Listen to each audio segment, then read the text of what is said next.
So we're here because we love science. We love the process of discovery. We think the world is a fascinating place. The human body is amazing. We'd like to know how all of this works.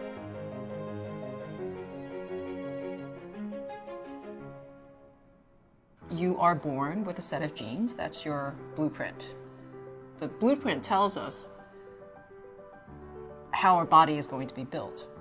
But the genes alone don't know how to express themselves. So epigenetics is a set of instructions that are encoded elsewhere, outside of the genes. Humans and chimpanzees share 99% of our protein coding genes. But we don't look like chimpanzees. We don't behave like chimpanzees. And that is because of all the stuff in between the genes, the junk DNA. The junk DNA is what separates us from chimpanzees, from lions. We now know that protein coding sequences account for only about 1% of our genome. 1%, one lousy percent of the genome.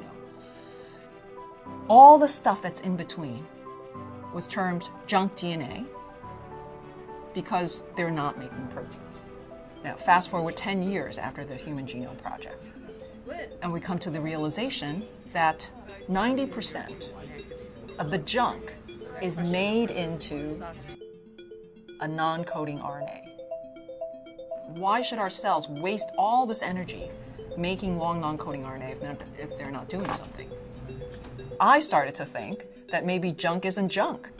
Our work on X-inactivation has helped to elucidate how these long non-coding RNAs work. If you wanted something to happen only at the X-inactivation center or on the X chromosome, but nowhere else in the genome, you need a long non-coding RNA. The junk DNA and the RNAs which are created from junk DNA are what can, in some unfortunate cases, cause disease.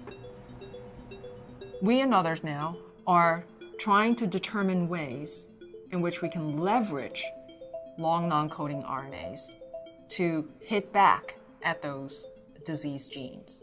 The beauty of this is that not only do we have the opportunity to help treat patients who badly need a therapeutic, we also have the opportunity here to learn something about the biology of X-inactivation.